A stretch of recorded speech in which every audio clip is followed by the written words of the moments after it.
right, Jared Reston. All right. Yeah, Yeah. it's great to have you here. Thank you very much. Thanks for Thanks for having me out, coming. man. Yeah, Yeah. you've got an amazing story, and I'm sure you got, we're going to talk about one shooting.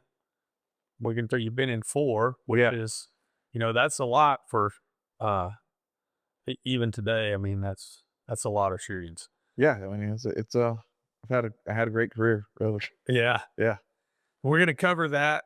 First of all, I'd like to just if you could give like a 2-minute recap of when you started, kind of the units you worked for, maybe some awards you had gotten, if you Yeah. remember, Oh, yeah. whatever. Yeah. I worked for Jacksonville Sheriff's Office, got hired and started the academy in 2000, hired 2001. I worked in the courthouse as a bailiff and then moved onto the streets. After being there for a few years, I made SWAT team. Before you got moved, we're a full-time SWAT team, but before you move to the SWAT team, like the office, you still got to do some time and then guys would leave and, you kind of fill in those gaps. I worked patrol, worked some task force, worked our showdown task force, and then went up into our SWAT office, and which is a full-time team, and I remained there the rest of my career. Stayed there. We had some auxiliary duties for for a while. We were doing like sexual predators Oh yeah. and um, the lesser of the predators, the sexual offenders. So like, Oh, okay. they'd have to be tracked once a month or once a year Mhm. over that. And then the predators had to be checked once a month. And we were doing those checks and keeping those guys in line. And then we moved into gang investigations and then also felony, uh, violent felony warrant service. Warrant team. Yeah. So that's kind of where we did. My career, I had a great career, very accomplished career. Like, from my shooting, I got several awards. I got the Mhm. Presidential Medal of Valor, is probably the highest one. Wow. I mean, I guess that is the highest. The yeah, yeah, yeah. But I also won Florida's Law Enforcement Officer of the Year. My agency's Law Enforcement Officer of the Year. Several of those, but I've also got a couple life-saving awards Hmm. in there before started doing the SWAT stuff and just working patrol. And I had a really great career, really fun career, really. Yeah, that's awesome. Yeah. And so the department there we're talking earlier, it's a little bit different the way the sheriff's office you work for, because you had Jacksonville and the county, Right. correct? So we're consolidated. So we're kind of like a metro. So we're the Jacksonville Sheriff's Office, but which the city of Jacksonville is the county of Duval, same county lines. So we are like the law enforcement office. Mhm. So we're a sheriff's office, but we wear blue, and the side of our cars say sheriffs, but the back of our cars say police. Police. So Okay. kind of it's weird, but it's cool because we can do everything. So we still do, a lot of people think it's only jails and courts, but Mhm. with Jacksonville, it's all the enforcement action too. That's cool. Now, and for people listening that may not, be familiar with law enforcement, typically, like here in Oklahoma, the sheriffs will work they won't work in the cities as much as Right. they'll work the outer county area. And I think that's kind of common in Florida, isn't it, to have the metro like Uh, no, not really. I mean, not really most of them have the cities like, departments larger and separate. the And, sheriffs, but yeah. sheriffs are a big deal down there. Right. Like, it's Yeah. not. Sometimes when I'll talk around the country, people will be like, "Oh, sheriffs," like, "Oh, courts and jails," and I was like, "No, we do we do all of Yeah. that. I mean, that's part of it, but we also do it, and it's just good. I think working for a sheriff because he's elected, he's not at the whim Yeah. of what policy doesn't change every time a mayor changes and stuff. Mhm. He can stick by his guns too. Yeah, that's what I was about to say. Elected officials, that's a big difference than a police chief. Oh yeah, And, we were talking earlier about a lot of the problems in law enforcement today. You know, you have a department that's really not run by the chief, they're run by the oh, city one council, hundred city percent, government. because they want to keep their job and they're not Mhm. going to go against city council. I mean, with us, I mean, I'm sure it's every age. The sheriff does keep a good relationship Right. with the city council and mayor's office. But if he really firmly believes in something, Mhm. he has a leg to stand on because he is an elected official. Yeah. Well, let's talk about a little bit before we kind of get into the work, if you don't mind, kind of where you're from, kind of growing up. Was there something that led you to law enforcement early, or what kind of led you to law enforcement? I mean, so growing up, I grew up all over the place. I was born in Texas. Um, we moved about every 18 to 24 months. My dad is an engineer for Okay. the oil companies and chemical. So, went to Texas, Mobile, Alabama, Jacksonville, then to Houma, Louisiana, Columbus, Ohio, to Westerville, Ohio, and then back down to Jacksonville. Then my parents separated. So I pretty much grew up in a suburb of Jacksonville, Florida, like from fifth grade on. So Mhm. I would say that's where I'm from. And how I got into law enforcement, my oldest brother is in law enforcement and he was hired ever since he was 20. Like my mom had to buy Oh. his gun and his bullets for him to go to work. So, we've always been close and I'd ride with him ever since I was 16. I'd go out and I'd ride with him and just how much fun they had. Mhm. Like, you know what I mean? It was always a good I like the fellowship, I like that stuff. So, like, I played sports all up through into college and stuff, and it was like, I didn't wanna give up that brotherhood type thing, Mhm. and this is pre 9/11, so you just kind of if that's where you wanted to go, you kind of we had Navy bases, NAS Jacks, and I knew I never wanted to be in the Navy, but it was just Mhm. I was never around anything that's back then, if you wanted to do something and get into some action, you joined, like, a large police department, and Mhm. that's kinda what you did. And so I got out and just done with college, like, all right, well, let's go do this and just continued to have fun. Did you get hired pretty much immediately out of college? Uh, Did you start at that agency? yes, I started at the Started there? Jacksonville Sheriff's Office, Okay. which was good because there was a lot of times you don't, but my brother worked there. I think, he probably Okay. helped me out a little bit, Yeah. but and I was able to get on as a bailiff, which then, Mm. they kind of I was there for a year and a half before I moved to the streets and stuff, so they can kinda keep an eye on you and see if they Yeah. want you. So, yeah, I mean, it worked out great. Like, it was just kind of I wouldn't say immediately, but, within a year or 2, I was a Yeah. policeman. Yeah. I was a policeman at 22, so Yeah. I was at 20. I graduated OU in, May of '91 and started the academy June of '91, yeah. which I was surprised I got hired because, here it was back then, there were probably 1,500 applicants for 50 positions. I was like, "There's no way Yeah. I'm gonna get hired." And, actually, I make a joke about it a lot of times. So my senior year in college, I was T-boned by a, a officer in a marked unit. Yeah. And I kinda say, that may be why. Maybe they're scared of me launching a lawsuit, Yeah. so they hired me. Yeah. But, I was Let's young. get 'em hired quick. Yeah, I was young when I got on. Yeah. And what was the, academy so how was the academy set up there? So, back then,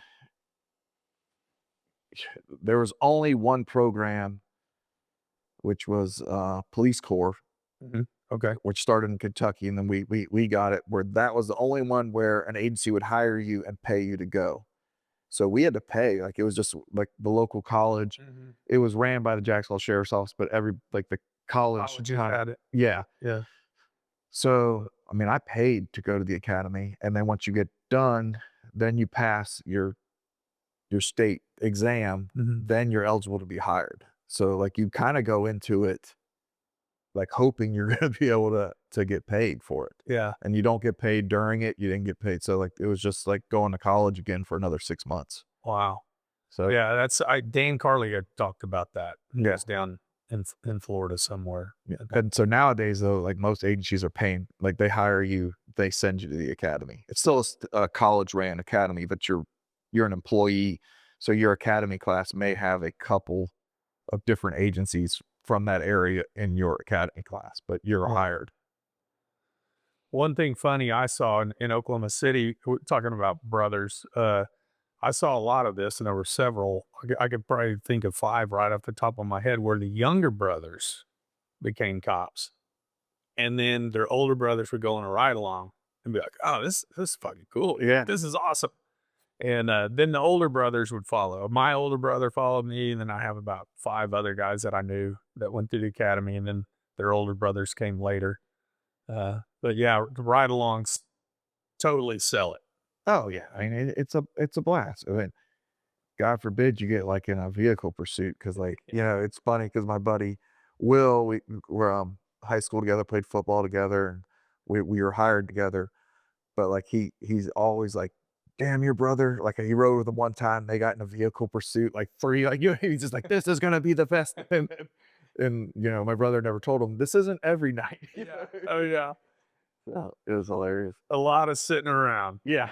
Yeah. There's usually a shift of 10 hours is about 9 and 9:45 minutes of sheer boredom with about 15 minutes of, fast action. Yeah. But it just cracks me up. I was like, oh, he still blames him to this day. And so you get in, once you got on from the bailiff, um, did you have did you have a training program where you'd have to Yeah. So then I had to go back to FTO. So I went to FTO. FTO is 6 months long. So Oh, wow. we go back to like the academy, and you're going to do, I think, roughly 6 weeks there. Kind of academy, basic law enforcement teaches you like state law. Once you go back, you're kind of learning JSO policy and Right, for the procedures. agencies. Yeah, for the agencies and SOPs. And then you'll get kicked out. So it's roughly a month in each phase, and there's 4 phases of FTO. So first phase, you're with a guy. Second phase, you're with a different guy. Third phase, you're with a different guy. Fourth phase, you're back to your number one, and so he can kind of see see your progression. Yeah. So, and man, I had great FTOs, and man, we had a blast doing it, man. Like, I mean, I just remember having fun. Yeah. As a like as an FTO or as a training guy, just getting out there and foot chases and doing stuff. I was like, this is a blast. Yeah. It was funny. So my second phase FTO was not a go-getter. Like we were working day shift. We worked day shift in a bad area, but it was still day shift. But my phase 1 FTO and my brother and my personnel, like they're all go-getters. And like, so man, I got him in like in a couple vehicle pursuits. We were chasing bad guys. He got like officer of the month that month, like for the arrest and stuff. When he's like, man, I don't do this. I was like, whatever. He's a great guy, super nice, but he just wasn't like, he's just, he's not a meat eater, but yeah, but it was fun. That's funny. Yeah. Got an award from it. Yeah, we had I think shit, we caught a robbery suspect, and then that dude tried to hang himself like in the interview room. Like, so like we had like he hung himself with his belt like off of a outlet that was sticking out. So now there's no more outlets in our interview room. So we were changing policy. That's hilarious. Doing great. So yeah, I remember one of my FTOs. I had pretty good FTOs, like all around. My first one was kind of like that, not a real go getter. I mean, it was okay. And then my second one I went to, every day, pretty much, he would tell me, do as I say, not as I do. That kind of guy. So we were getting into stuff, and I was like, this is awesome. This is what it's about. Because I went on some ride-alongs before, and yeah, it's just like, you get paid for this? Like, this is awesome. Oh, yeah, yeah. So do you have any calls that stand out in your mind in those, either when you're in training or maybe the first year or so on the street? Oh man, I got tons of calls. probably more that you can remember. That's my problem. Yeah, like more than I mean, can't like remember I all love of getting with my friends. So when I came out, my friends they were about 6 months ahead of me. So they had a group of 3 dudes, and like kind of when, it's always a draft when they start coming out, like, and our chief was like, well, who do we want? And they're like, we want Jared. You know what I mean? Like it's gonna. So I came in immediately. There was like 4 of us together. Man, we just caused havoc, dude. Like, yeah, I mean, it's 4 young dudes, like just going getting it. And we had a freaking blast. And what was great about our squad, we were working midnights because we're brand new Mhm. and we're young, but we had some older salty dudes who got put like back on the midnights and they didn't do any work. But man, they would show up to every one of our and like, hey man, this is what you wanted. Like, they were like, we call them like the consigliaries. They're like, Yeah, all yeah. right, this, and you're like, all right, cool, and like kind of taught you the ways and stuff, and it was awesome. I had a blessed career that way. Like they were older, but they weren't salty. They just Mhm. were like, hey, this is what you guys do. I'm not gonna do it, Yeah, but I'll go handle like you get a crash or something. I'll go handle that crash so y'all can go do your thing. Like yeah. I'll just go do, That's cool. Yeah, and it was great, man. yeah. So I had one guy, uh, when I had first gotten out, I went to third shift and, I remember this guy, there's a noise complaint at a hotel and the guy called in, the hotel guy, and, the the guy kicked in the door. We didn't have anything. Kicked in the door, grabbed the guy, put him in my car. yeah. I was like out. I was like, oh man, okay. How am I gonna write this report? Yeah.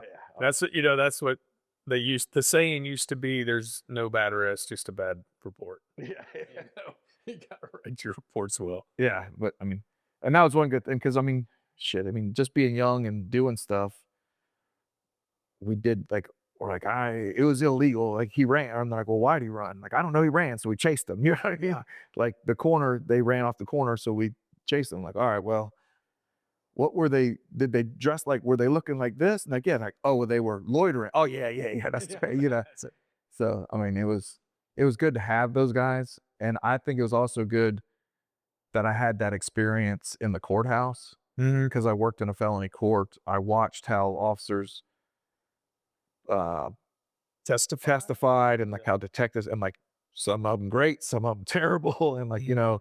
and you kind of watch how cases get thrown out. Like it Mhm. got thrown out because of this, and you didn't do this, and like it just helped with making sure you're dotting your i's and crossing your t's Mhm. when it comes to things, and also not like it just helped me at the end. Like some officers get so mad when their cases get dropped or they Yeah. get like, I'm just like, hey man, once I put you through those doors, I don't care what happens to you. You know what I mean? Yeah. Because Yeah. it's just those luck. Like you'll spend a week and hours investigating something and they'll drop it. And then you got this other thing that you like fell into and you just whatever, let me just do this. And like they're prosecuting that dude to the fullest. And Yeah.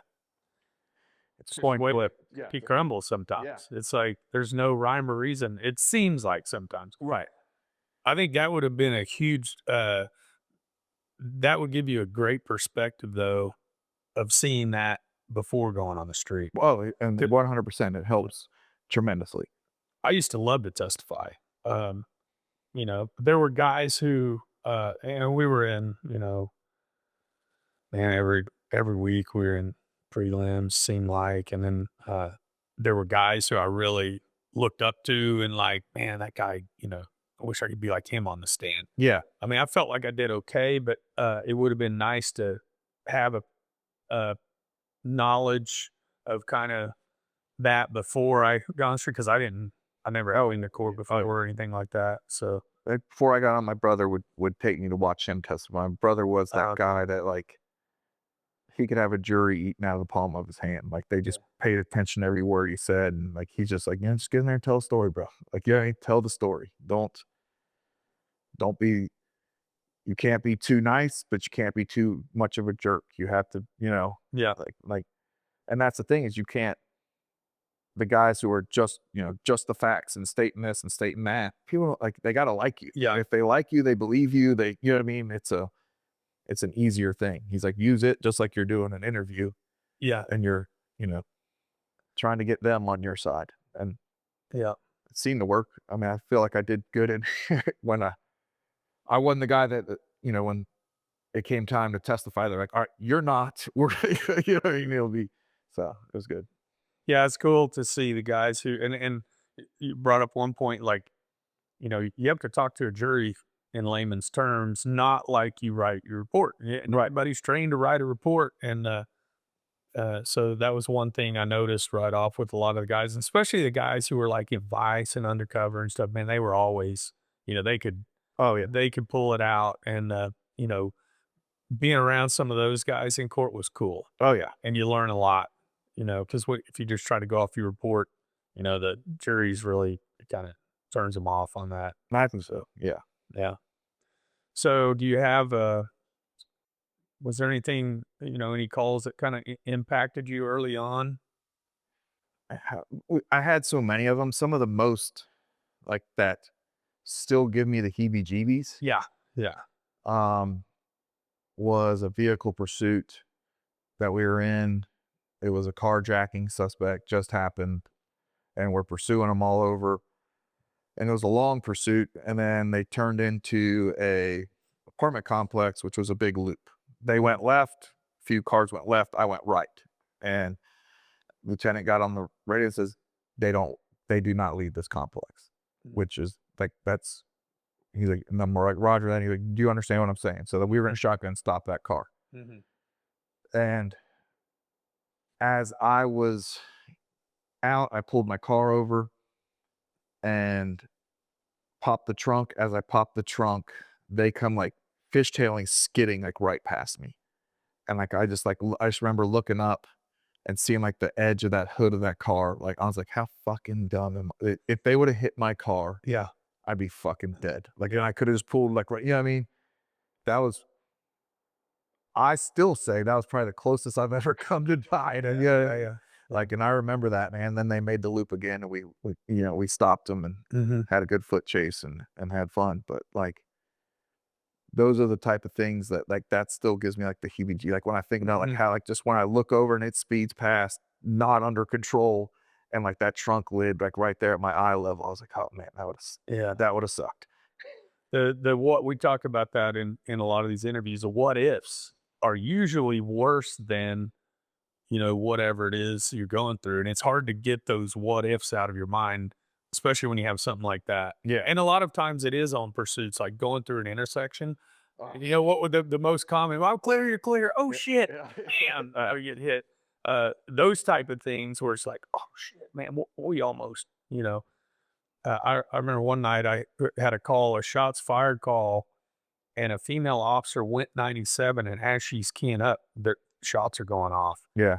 and I hammered down. I'm going up, 4-lane, kind of a major street, and a and a smoker Yeah. runs across the street, and she got to the middle line and went as straight as she could, and I thought I was gonna hit her, Yeah. and I thought for sure my side view mirror was Yeah. gonna clip her at least, and I went by her, it was night, couldn't Yeah. really there weren't any vehicles, so she was, had dark clothing, and man, I got to that scene and I was like, just rethought that. I was like, "Holy shit." Yeah. Like, I was this far away from taking her out, and then what would have that done to my, Oh yeah. where would I have Where yeah, just there? there's your whole how would you have been looked at for like Yeah. it's crazy. I mean, a lot of this job is luck. Yeah, You it know? is. A lot of it is. So, um, how many years? So you've been in 4 shootings, Yeah. right? So was the first one the one that happened when you're off duty? No, that was my second. That was your second one. Yes. Okay. Um, we'll talk about that today. And so usually with the guests who've been in this many, I kind of just let them kind of Steer it. steer it and talk about which ones they want to talk about because um, all shootings are different and they're so complex and you know the ones who have had multiple shootings, like, they're impacted by different things, and the things that you think about during a shooting, the things you see, hear, are kind of these weird things that, kind of stand out. So I'm gonna let you just kind of steer if you want to talk about the first one first, if that, you know. Yeah, I mean, we can. However you, I mean, And you just want to go chronological order. yeah, go and The other three aren't that epic a story. yeah, yeah. The second one was a great story because it had Mhm. so much to do with like everything you hear in law enforcement. Like, you know what I mean? Like that's what I tell a lot of people is like when you hear me talk about that shooting, you're not going to probably learn anything that you've never heard, but I'm going to validate a bunch of stuff that you have heard and it does happen. And like Yeah, this is how, you know what I mean? yeah. And this is why you do it. And it just kind of helps bring that stuff full circle. So when Mhm. you're not, you know, where they're, let people know that hey, these rules are written in blood. Yeah. Somebody wrote them for you. Yeah. Yeah. So And it encompassed everything. oh It yeah, encompassed I mean everything. it encompasses everything. So the first shooting I was in, I was still on patrol. Um, I was on the SWAT team, but just still on patrol. Mhm. And we're during our roll call, we were briefed that someone committed a murder in Orlando, murdered his wife in front of their daughter, dropped her off, and then was heading up to Jacksonville to murder um, who he thought she was having an affair Mhm. with. Mhm. So this is coming up, and I think they may have been pinging his phone or something so they can Mhm. see it coming up 95. But then we just kind of go about our day and nothing. So that was right around probably 4 o'clock in the afternoon. It was dark by the time it happened, but around 11, they put out a fire at the address of where this guy lived, and we're like, that's weird. Yeah. So let's start.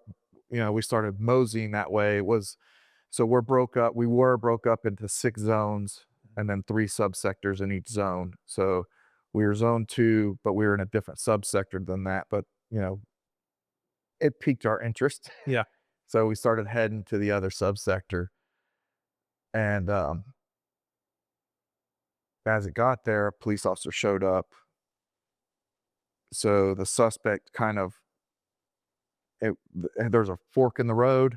Suspect was here watching the house burn. He wanted to watch, his work. Mhm. And when the police pulled up, he pulled a gun. You know what I mean? So like they had a little standoff. He was holding himself hostage. So they call us, or they put that out. We're already en route, but that speeds us up. Mhm. And it's just kind of funny how that happens and like where some police officers' minds are at. Like, I mean, there's a bunch of us showing up, but some of them went to the fire and some of us went to the Mm. armed guy. You know what I mean? It's like, and that fork in the road is literally a fork in the road of what kind of policeman you were. Like you could go either way, and 5 of us went this way, and at least 5 of them went that way. And Mhm. it's just kind of funny. And so we got there, we're setting up on them, trying to kind of set up an L. I'm Mhm. trying to flank them. Me and my sergeant are trying to kind of flank them because they also have firemen over the next block over, unarmed, putting a fire out. You know what I mean? And they weren't working while that was going on. So the fire's building. I mean, we don't want to Mhm. burn the neighborhood down. Mhm. So we're kind of setting up a perimeter on him. He's holding himself hostage. He goes to his trunk and pulls out what I thought was a gas container since he just caught a house on fire and then dumped it all over himself. And we're like, all right, well, this is about to get big.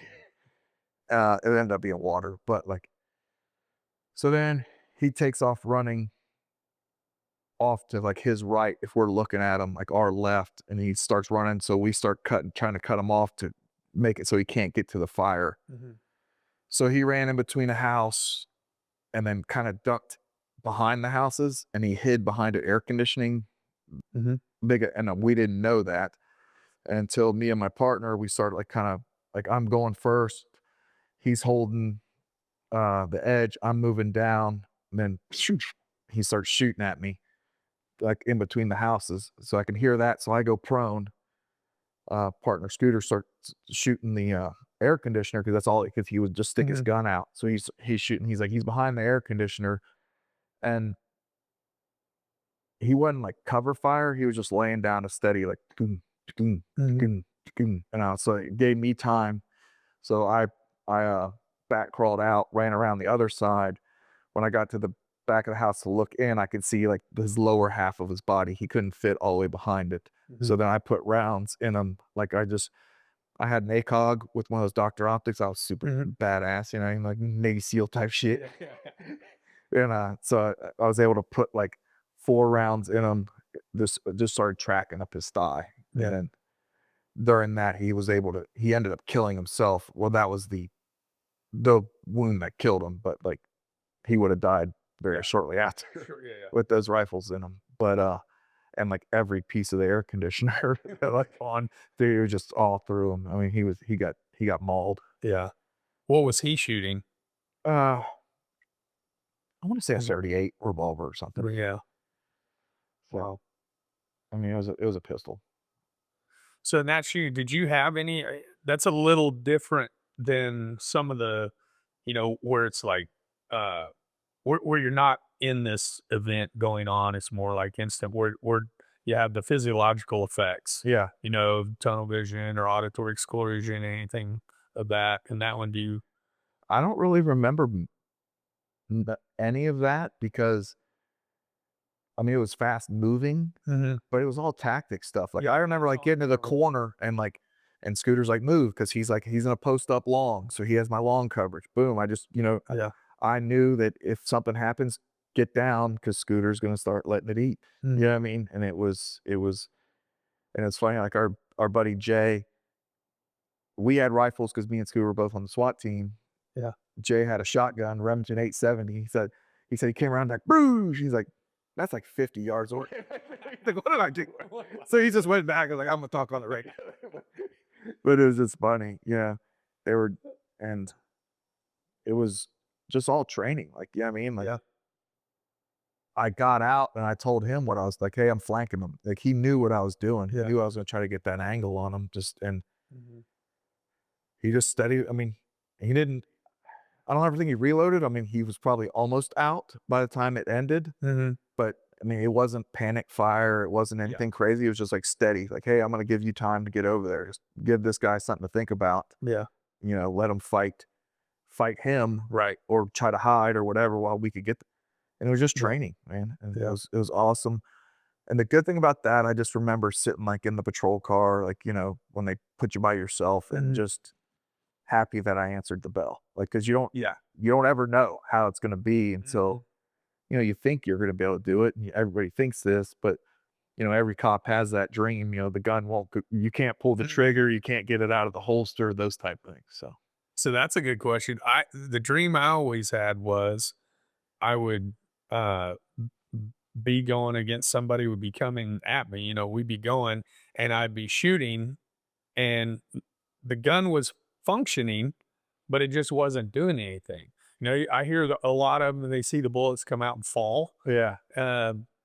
My dream was always like I couldn't squeeze the trigger. Like, and it was, and like, I just remember like, squeezing as hard, like, why won't it go? Like, that was always my thing. Like, it was, which I guess is good. I don't know, but like, it was always the gun's fault, never my fault. I kept trying to squeeze hard. Yeah. So, Yeah. I'd like to, it's funny when I was in college, when I got done with college and graduated, I had this recurring dream for years that I had gotten to the very last day of school and I realized I didn't study for this final or I didn't get all this work done and I wasn't going to graduate. yeah. I don't know why I had that dream. And then, like I said, when I started police department, I always had the one where, they were coming at me and I was like shooting, shooting, shooting. And it was just nothing was, Nothing's happening. not Yeah. seeing any reaction, not seeing any entries. And as you were talking on yours, you were, tracking the entries. That's in my shooting. I remember, I, we were pretty close. We were within 7 feet. And I remember, I got 7 rounds off pretty quick and never remembered, sighting anything. But I saw the entries and I saw them in slow motion and just used that to track. That was like my tracking system. Yeah. But with that one, I was luckily I had 4-power ACOG. Yeah, And like, I mean, I just was able to just pump, pump, pump. Yeah. I I remember talking to a buddy of mine at the scene, and he's been in shootings, and he's, and I was like, yeah, I hit him 4 times, shot 4 times, hit him 4. He's like, let's wait till we know you hit him. Like, you know what I mean? I was like, nah, bro, I hit him. Yeah. Like, I watched him, like, I watched it hit, and then I would see the blood start, like, Yeah. as it, because which we had just, and it was, I feel like the Jacksonville Sheriff's Office, even on patrol level, Mhm. we're very well trained. We Mhm. hold people to a high standard. Mhm. And one of our sergeants was, hey, chill out. We're gonna move around. Like, we're not gonna rush this guy and pull him out. Like, they came around, sent a canine drug him out. Like, they did a whole, hey, we're not gonna rush into this type Yeah. thing. So I had the cover on him. So I was like, they're like, Jared, just stay here, cover him until we get him out. You know what I Mhm. mean? And it worked out great. And like, so I just watched like the pools. I was like, I hit him. I know I hit him. Yeah. We're at 30 yards with a 4 power scope. I got him. Did you always have long rifles since you got on? Uh, no, I had to buy my first But did they allow you to carry them? Or was shortly that after. that Shortly come after, shortly yeah, like after? shortly Okay. after. Like, I had a decked out shotgun. I had a decked out Oh, yeah. 70. That was the, Yes. like, you know, the old cheaper than dirt. Like, you just go there. Oh, I need this. I need that. And so like, I had a decked out shotgun, and then shortly into my career, we were allowed to have patrol rifles. Mhm. That's when shit, it was still the assault weapon ban was going, because I remember having to get a letterhead to get my Colt 6920. You know what I mean? Yeah. And Yeah, we didn't get them here until, I mean, fairly recently in the last, 10 years that, or if that even might have been the last 6 years. It's, which always kind of, it's like, it never made sense to me not being able to carry rifles because, you see things like, yeah, when was the North Hollywood shootout? In the 80s? 90s, Was it 90s? 90s, You know, early 90s. and Or mid. they were running to gun stores pulling guns off the wall because they're outgunned. It's like, we need more firepower. I mean, I think it's safer than a shotgun. It's easier to shoot Mhm. than a shotgun. Mm. I think they're easier for like the Right. non-gun people. A rifle's easy. I mean, Yeah. I put a red dot sight on it. Here, put that dot on, Yeah. Yeah. and pull the trigger. You know what I mean? Yeah.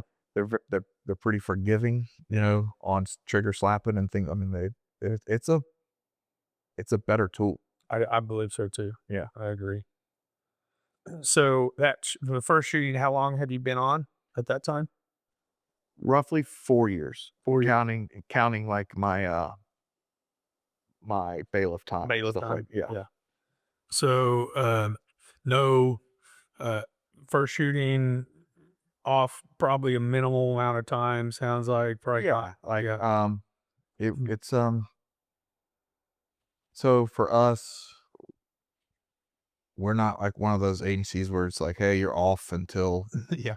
you're off until you gotta do a psych eval." I guess they'll probably do their initial investigation kinda deal. Like, Mhm. if they feel like there might be something wonky about it, you might Mhm. have to go to teleserve, but typically you're only off about a week, Yeah. and that normally dictates whether or not, like, the contracted psychiatrist can get you in his schedule. Mhm. You know what I mean? And And that was a pretty, I mean, it seems like there's no cut and dry, but that was a very pretty laid out. it's very cut and dry. Yeah, and like, yeah, I mean, it was an easy, murder suspect shooting at the police. Yeah, arson suspect, all forcible felonies in Yeah. Florida. So it wasn't, and it was witnessed by, so many people. Yeah. It wasn't like a he Right. said, she said Yeah. type shooting. So And do you remember how old his daughter was?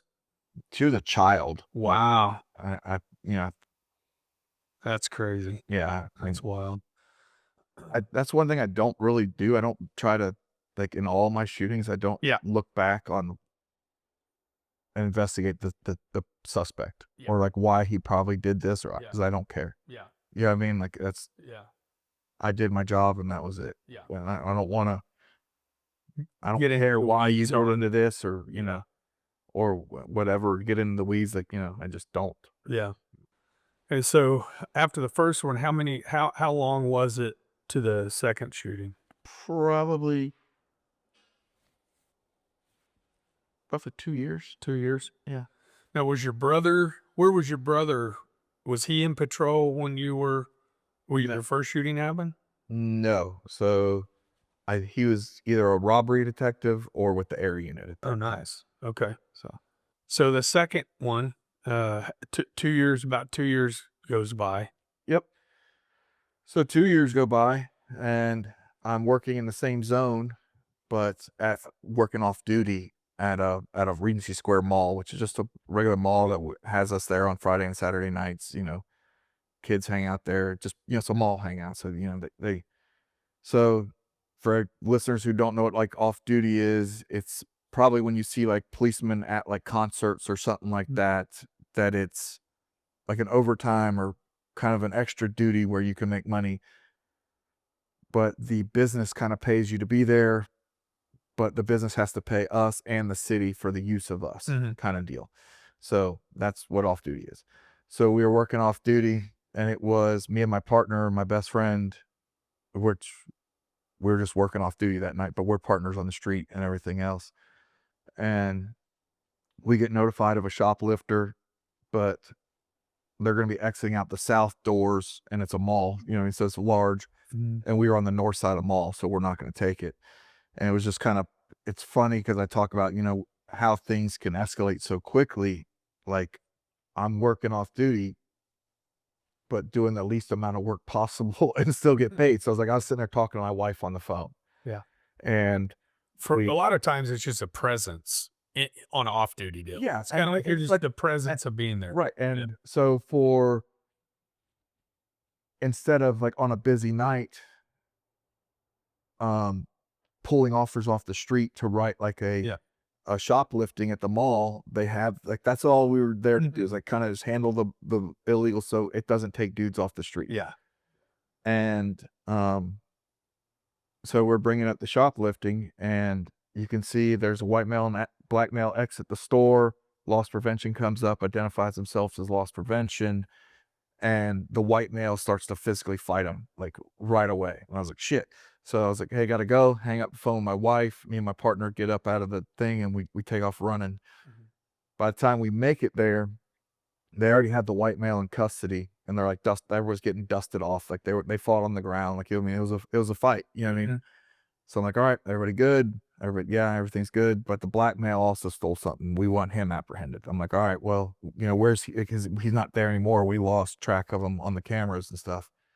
So about 75 yards across the parking lot on one of the major highways it's a large bus stop, and it was pretty crowded. But he separated himself so he could watch what was happening, and they're like, oh, well, he's right there. So he sees them point him out to us. We make it like kind of eye contact from thing. Boom, he takes off running, and me and my partner go give chase. So it's about 7:40 at night, and it happened in January, so it was dark. Dark. And we had to cross a 6-lane highway, which is Arlington Expressway. So we had to do some Frogger to get across there. And he ran into another shopping center. And when he ran into that shopping center, he ran to the shopping center and had to like kind of run along the front sidewalk as me and my partner were kind of running through, heading him off through the parking lot. Mhm. So as he's going, and maybe like a store before he hits that corner, I saw his legs buckle, and I was like, got him. Like that lactic acid built up. I was like, I got him. I got him. So I look over at my partner, I was like, hey, I'm gonna pick it up and go get him. So my partner is a big jacked freaking dude, and like, Mhm. and we laugh because it's you know, people are like, oh well, you ran off from him, but our tactic always was, because he's my partner on the street, was I always ran. He keeps us in sight and calls the Mhm. troops to us, right? Mhm. And it wasn't like he was a fat lazy, like he was in the gym 6 days a week. Mhm. Big dudes lift, small dudes run. Yeah. You know what I mean? And Yeah. like, he's a crocodile. If he caught you within 40 yards, you're down, you car up, but you could zigzag and probably get away. So like that was the thing. I knew where my gas was at. So like, hey, I'm gonna go pick it up and go get him. So we separate. So he rounds the corner, starts to walk like along the sidewalk, because it was like a kind of like a piece of a pie, the intersection.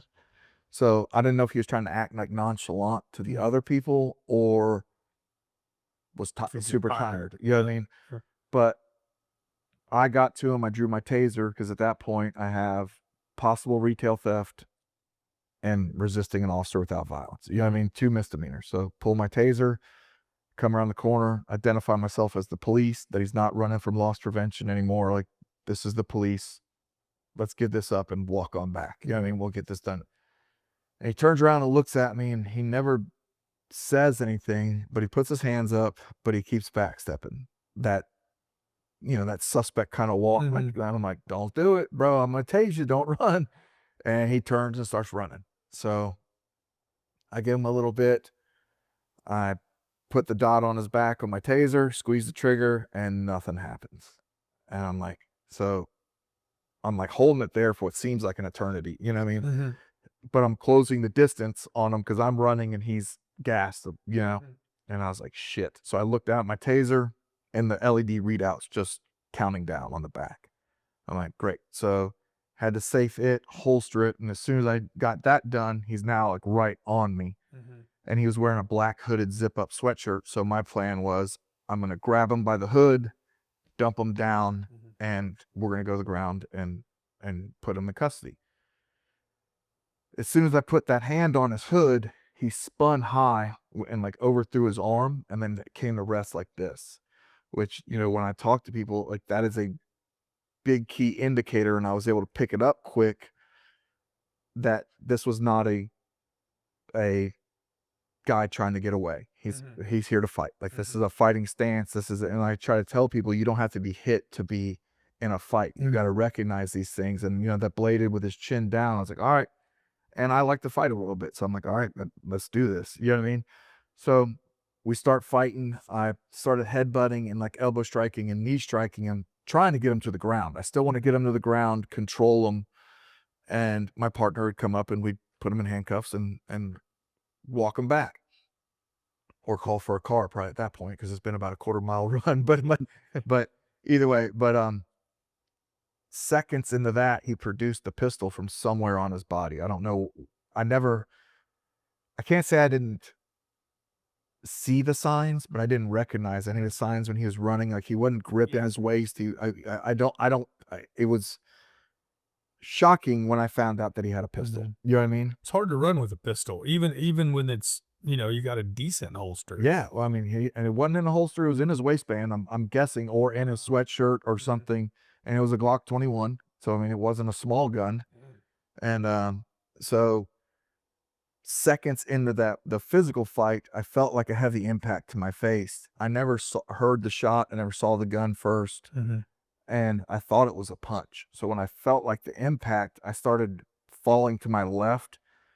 And where we were, it was like right outside a storage unit where they dug like a retention pond to probably fill dirt or something. Yep. But there was no water in it. It was just, there's probably only water in it when it rains. And, so it was about a 25-yard circumference, maybe 5 feet deep, but like a steady incline, you know what I mean? Or transition into it. So I start falling to my left and I'm rolling down that hill. And in my brain, I'm like, all right, he caught you with a good punch. Like I felt like I got sucker punched. Like he just caught me with a haymaker. And, I've felt that before, and I was like, all right, he caught you, get up. But anybody who knows that when you're like kind of dazed like that, it's your brain's working at full speed, but my hands weren't like, I wasn't moving like I wanted to move, but I'm like, all right, get up, get up. But by the time like I kind of came to rest on the ground, I could feel with my tongue that my jaw has collapsed on itself and my bottom teeth are laying horizontal in my mouth. So I'm like, all right, something's going on. And I look up, still dazed and kind of like looking, and he's standing over top of me shooting me. So like that's when I knew I was in a gunfight. And I'm like, fuck. So as I'm shaking off the cobwebs, he's walking away, but I'm moving to get my gun out or to get in the fight. I wanted to get to my feet. But as he's like walking away and I move, he'd shoot at me. Well, when I drew my pistol and started engaging him from my back, laying down, strong hand only, I was trying to push up and get to my feet. So I was engaging him strong hand only. He made it to about 10 yards away from me, probably. Well, that when he saw that big motion and he tried to come back on me to put me down. Wow. So he's trying to put me down. I'm engaging him. I'm fighting my way to my feet, which I feel is like a super important thing that, yeah, I want to get to my feet, but I got to tell people you got to fight from the position you're in and fight for a better position, but you got to let them know. So like, that's why are we shooting strong hand only like this, like that? Like, would I ever put myself in that position? No, but you may find yourself in these positions, and it's better to have at least a little bit of history of shooting awkwardly, in your Rolodex, so you can start getting it. So I was engaging him strong hand only, and he's coming on me to put me down. He's coming, and then he gets close enough to me that I was made it to like one knee. And when he was close enough to me, I lunged up, grabbed him, pulled him to me. But like as I pulled him to me, I was like kind of tackling him to the side. So his head's here facing away from me. So as soon as we hit the ground, I put the muzzle to his head and I gave him 3 contact shots to his head. So felt him go limp. We were done with it. And like this is what's kind of cool. Like when I think back on it, is like how like trainings like kicks in and then like it stays in. So I'm still covering him. I'm laying on the ground. My partner's coming to me. I know he's coming, but I want to control him somewhere. And there was a culvert next to me. And I was like, oh, I'll stuff him in there. So like I rolled him into that culvert. And when I rolled him into the culvert, I started kicking him into it and like pushing me away from it, like on my back. But again, kept coverage on him the entire time. Like, who knows if he's a vampire or what, but like your logical brain knows. I just shot him in the head. He is a sack of potatoes right now, and like a roll, and kept coverage on him. I once I kind of got a little bit of distance, I heard my partner coming to me, and he called on the radio. I got on the radio, muttered that I was down, um, and then he came up, man, and it's awesome, like how funny your brain works. I'm like, because I'm dialed in, I'm keeping coverage, everything's great, and I'm talking on the radio, everything's great, and like I'm looking up that embankment, and he comes and he's backlit, you know what I mean, by the street lights, and he's my best friend, and I'm just like, and it just relaxed me. I was like, oh, my best friend's here to take care of me. This is gonna be great. Well, he steps over top of me and like he's looking like, where's he at, Jared? Where's he at? Because the guy's in dark clothing stuffed in a freaking culvert. Like, you know what I mean? And I'm looking at him like, man, I already did all that. Like, come take care. Like, you know what I mean? What the hell? You're trying to get some and I'm down here shot the shit. Like, take care of me. But like it clicked me back into like, all right, we still got a job to do. And that's hey, he's over there. You know, Chris went over there, verified he was dead, came back to me, immediately started buddy aid, man, and just did everything right. Just stayed on the radio perfectly, did all these. There was so much greatness in that story that I think that it helps, like when I tell the story for law enforcement, because there's physical fitness, there's weapons failing, there's hand to hand, then there's shooting, and then there's staying on point. Then there's medical stuff, man, and radio procedures, man. It's a really great story and just really helps. It is, and it's a lot going on there in a very short time. Oh, for I mean, sure. For such a short time. So that first shot sounds like he was like right on, like you were tied in. I think it was a contact shot to my I chin. was gonna say, And I think that, you know, so there's a lot of luck in gunfights. You know what I mean? That could have went straight through but I think him being right-handed and like kind of like it angled a little bit or something, and that's what blew out my jaw and exiting out my neck more than like going straight through, Straight through. penetrating. Yeah. So I mean, super lucky, divine, or whatever you want to call it, but that was Yeah, a good one. Yeah. that's crazy. Yeah. Amazing story. What? So, and how many you were shot a total of 7 times? 7 times. So I took that one through the chin and took 3 on my front panel of my body armor, 1 in my just above my left knee, like on my thigh, and it exited out high on my thigh, hit into my right buttock, and then hit my hip and like kind of cracked my hip and lodged there. and then a graze of my on your arm. yeah. And was that as he was standing over you? Man, I I don't don't know know. when, But but dude, that's what's so crazy. Like you would like all I can tell you is I know when that one was. right. And it wasn't the hit, I don't think. I think it was just because it was my first. Mhm. I compare it a lot to like being like doing force on force, like getting hit with Sims or something Mhm. like that. You know, every officer can kind of relate to that. Like they're always like, yeah, I got tore up on my leg, but when they go shower, there's like some hits Yeah. somewhere on their body that are Mhm. bruised up and you didn't and that you never felt them. And that's I mean, your body will protect you. Mhm. Like so don't worry about the pain is what I just tell them that your body's gonna take care of you. Oh, yeah, thank God for shock. Yeah. I mean, how that and I was gonna say, you probably didn't even know at that point. Did you know you'd been shot? Uh, I mean, I knew my chin I was shot. I didn't know I mean, I really didn't know anything else. Like I was when I was laying there, I was trying to like, all right, I'm gonna move my head a little bit, see if I start because I mhm, knew my chin was jacked up. So and I had, I was on SWAT, so I had medical. So I was like, all right, I'm gonna move my neck to see if I'm gonna gurgle or if it's gonna yeah. fill up with anything. And as I'm moving, I could like, all right, well, there's my leg. And I didn't really I knew my leg kind of was bad, but that was like the great thing about like, Chris just jumped in immediately, got my gun Mhm, belt off, and he went and like that's mhm, he took that medical stuff serious mhm, and not too serious. I mean, we're all as serious you can, but like he listens and it works, man. Cause I think mhm, like TCCC, like the use of tourniquets and that is probably the best thing that the global war on terror has brought back to domestic law mhm, enforcement. Like, man, when you can mhm. save lives with very little. Cause I mean, even back then, but like when I first started, I mean, you got issued a first aid kit Yeah. and it was good for bee It's sting. not the first aid kit Yeah. that they issue now. Yeah, and like, yeah, you show up to a car crash and, you'd Mhm. sit there and tell something. "Hold on, buddy, rescue's coming," was kind of Yeah, yeah. our medical thing, but now you can start,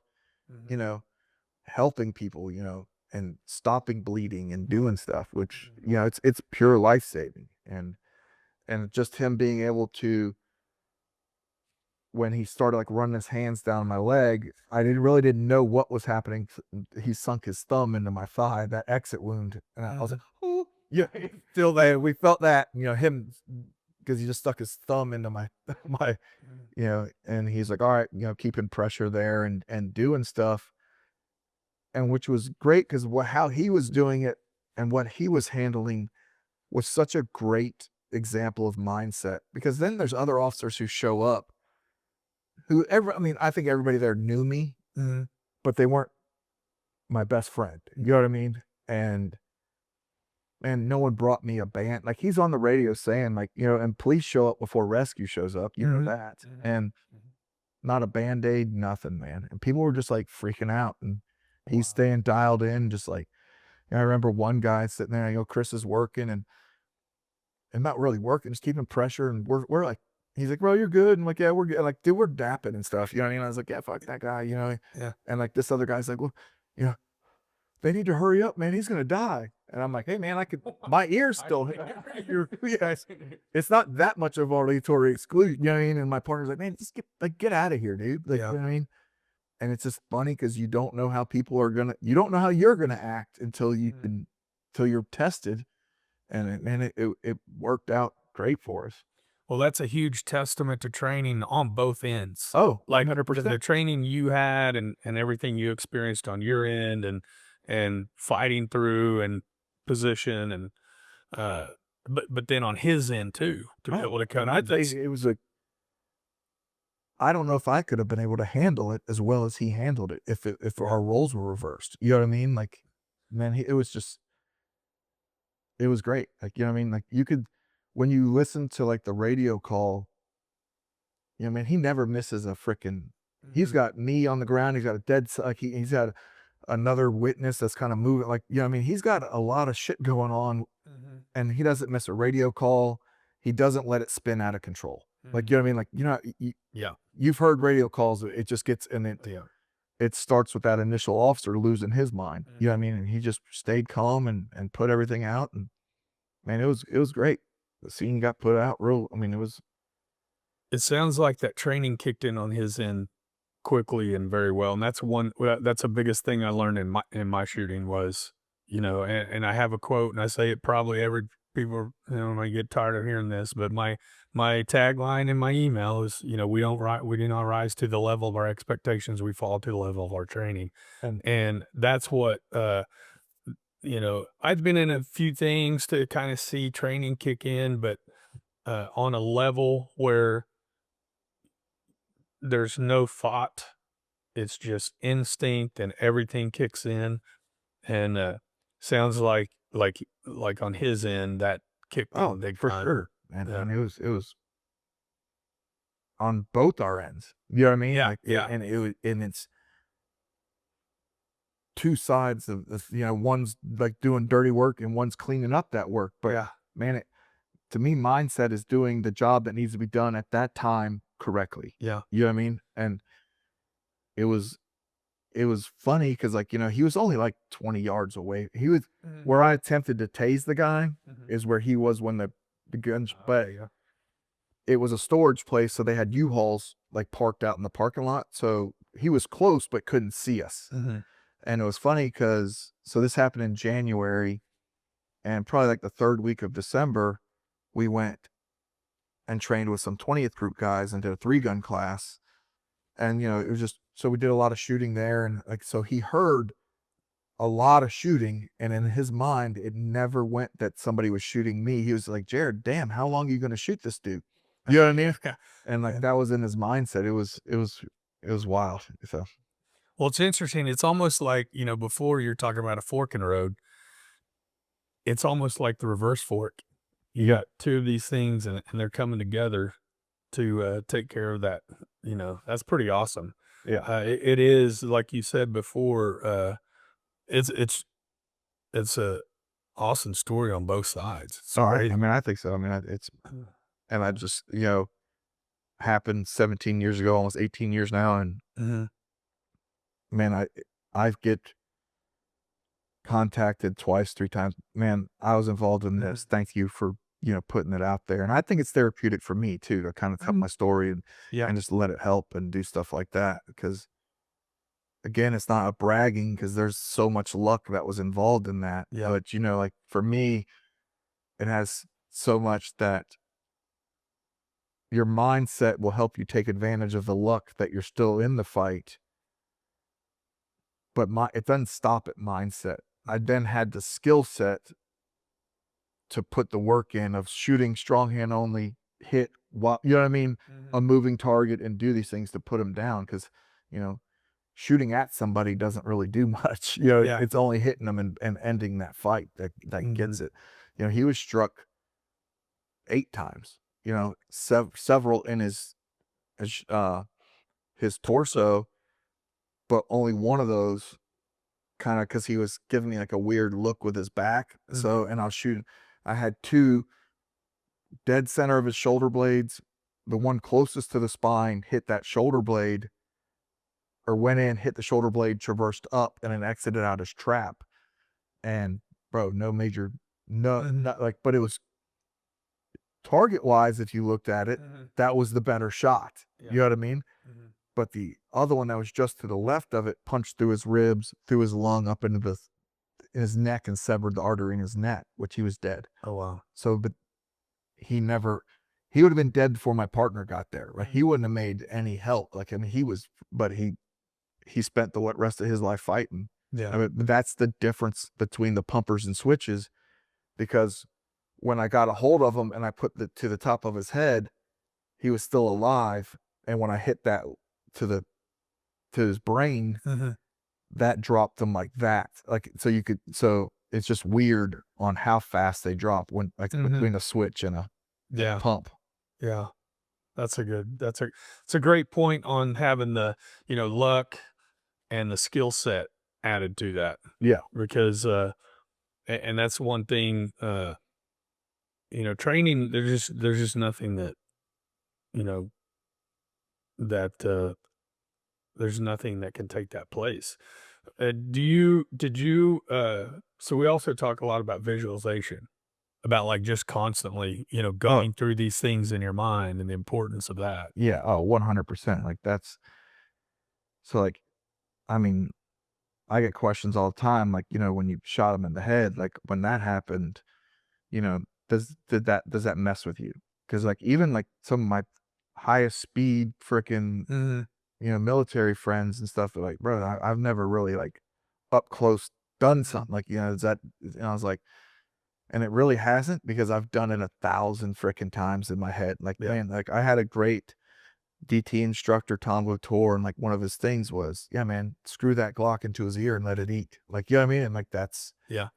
kind of when I remember it. I don't remember like, all right, get a little closer, get a Yeah, little yeah, close. Like it yeah, was literally just a, all right, he's here, boom, get him, bam. And like yeah. as I'm like falling, I'm kind of like in my mind, I'm remembering halfway through the action, not the setup for it. Like, cause my body just is like, all right, cool, he's close, let's Mhm. do it. Mhm. And it just put it in action. Mhm. So, Yeah, and that's one thing is interesting. You're talking about like the military that like a lot of law enforcement shootings are close. oh yeah, Like they're within 3 to 7 feet.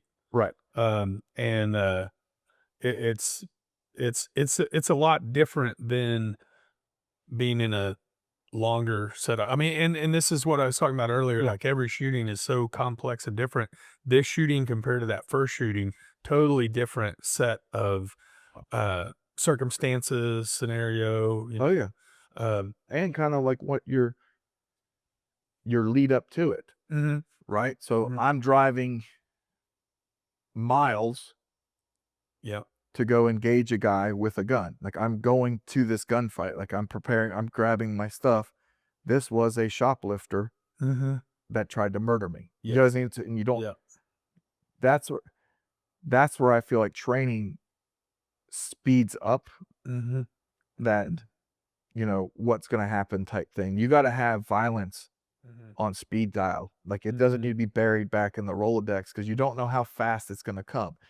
Like with that first shooting, I could have been like, all right, violence, violence, violence. All right, there it is. Yeah, Yeah. yeah, I could have pulled it. But this one, it better be right there. Yeah. Yeah. And also when you take, when you have that set of circumstances of either getting hit or, uh, just you said cobwebs, like uh, I've had situations like that where it's almost like you're waking up from a sleep and you're like trying to figure out like what the hell just happened, like Yeah. and you have all that going on, and uh, and that's where I think really the training kicks in, and it's just instincts, and it's happening without even any thought going Oh, into it. 100. Like I don't remember trying to draw my pistol. I Mhm, don't like I just remember, hey, let's go. Like, and it was there. It was presented in my face. mhm, You know what I mean? And it was all through training mhm, previously that this stuff's coming out. The gun came out of the holster, great. Like everything, it mhm, was. You can't understate training. Like mhm, it pays so much. And like being able to get hits, being just shooting at somebody. I hate when people are like, oh well, they'll know it's gonna be loud. I was like, hey, suspects get auditory exclusion too. they I'm yeah, telling you right now, yeah, it's not that loud. yeah, They're stressed out too. I don't know if you know this, mhm, but it's a human thing, not a mhm, suspect, police, good guy, bad guy thing. It's, they're experiencing some of the same tunnel vision, the same stuff. mhm, And, you know, you can't, I hate when people just try to, like you're talking about, or I'll just do this or I'll do that. Well, not if you don't train it, you won't do yeah. it. Like that's what I try to get to. You're not going to do it, bro. Yeah. Like, You're not gonna have time to think right. about through it. It's gonna have to be automatic, instinctive, and it's gonna come out. And it's typically right Mhm, because you've trained it. It's already pre-thought. Like mhm, the best times you, and I always talk about that. I like mentally rehearse getting shot mhm, prior to this event ever happening. I was around a guy named Pete Solis who got lit up in the night, similar to my thing, came up on a murder suspect. I mean, Pete is it's a famous gunfight too. And man, just being around Pete and being on the SWAT team with Pete, and just, you're like, man, if I get hit, I want to be Pete Solis. Like, you know what I mean? So like when I was there, I wanted to be, when officers saw Jared Reston laying there, then I want to be Jared. Like, I don't mhm, want, it's not about me. It's not about like, it's just about, hey man, there, I'm a firm believer in there's good deaths. There's, mhm, you can die honorably. You can lose that, but not lose who you were. Mhm. Like, I don't like when I saw videos of officers getting killed and things like Mhm. that, like, and some of them were, I mean, I hate saying it's like their own fault, but they wouldn't do what they needed to do. Mhm. And I was like, that ain't gonna be me. Like, I Mhm. always prepared myself that, hey, and I trained a lot. I still train a lot. I enjoy it. I like it, but it's mostly because I'm gonna invest in myself. If I don't make it home to my family, they know I did everything I could to get Mhm. home to them. Somebody, got more lucky than me, or somebody was better than me. Mhm. But being better than me, that percentage goes way down. Yeah. You know what I mean? They can be luckier, but Yeah, you're you'll not be gonna be as luckier trained because as I am. you're not gonna be more trained than me. I'm not saying that there's Right. not people out there, but I limit that exposure to who's better than me. Yeah. That's a great point because there's luck in everything. Oh yeah, 100%. And like I said, you thought you caught a sucker punch. Everybody's been, you can be the best in the world. You get hit right Oh yeah, one time and it can set you down. yeah. Which one of y'all kicked me? Yeah. Oh my gosh. So it sounded like you had some of the physiological stuff going on in that one. Yeah. A lot of shock going on. Um, so let's kind of go from there on. Obviously went to the hospital. Hospital, I'm sure, was a nightmare with I know when an officer gets shot, Yeah. every officer within Yeah, we kind of took over that trauma unit. Like, we were all there. Um, it was actually really good. I mean, it's kind of weird. So I got shot in the face, and they were like, that was my main that they were worried about.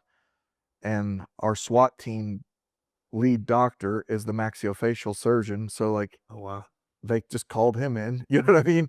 And um, I got to see my family for a little bit before I went back. But I was never in tons of pain. Mhm. I'll tell you, getting shot in the butt hurts. Mhm. So like that one, I could tell like that one hurt. If I didn't try to talk or anything, like there was so much nerve damage and stuff, it didn't Mhm. really hurt that bad. Mhm.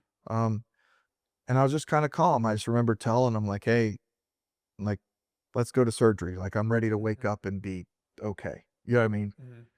So I went in for surgery, and then that's kind of where it got bad for my family. I was under anesthesia. I was out, but Mhm. like my temperature skyrocketed, and they couldn't figure out why. They didn't know what. So, and they kept me under anesthesia for a lot for, Mhm. or not. They kept me drugged up until they could bring my fever down and all that. So like my first memory. I got shot Saturday, let's say 8 o'clock at night. My first memory is late Sunday night, early Monday morning type Mhm. deal.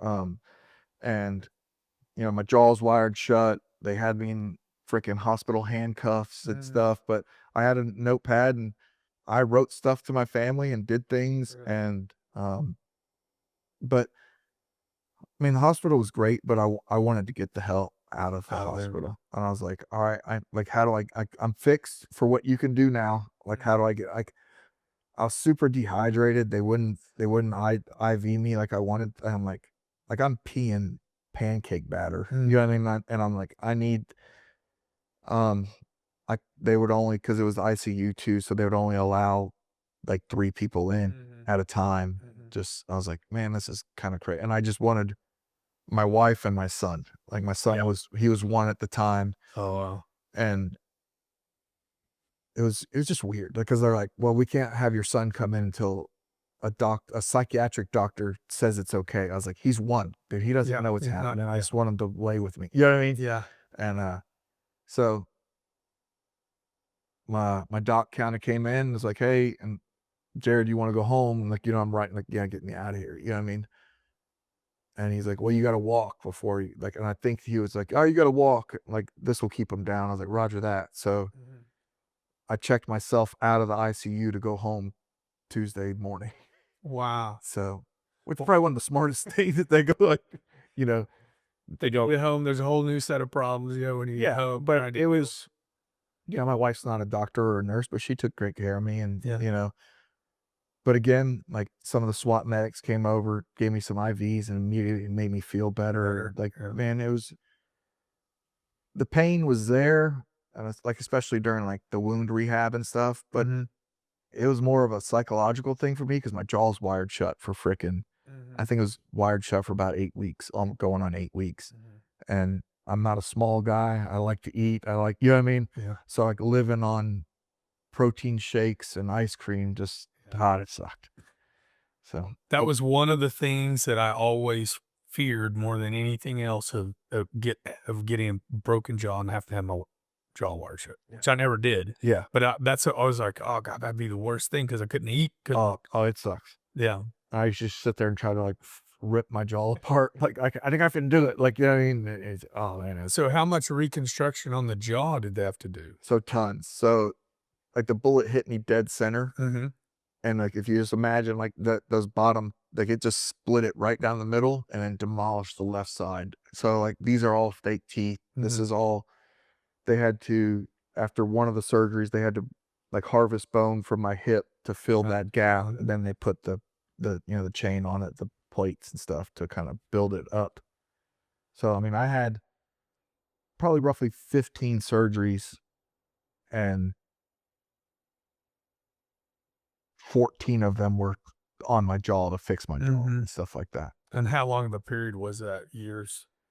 So, probably over everything, I got back to work within 6 months, Wow. but I didn't have any teeth in my like, under like, so I got back to work full duty in 6 months, and then I'd have to take a surgery and be out for 8 weeks. Yeah. So, probably altogether, I was maybe out a A year year. over 6 years, you know what I mean?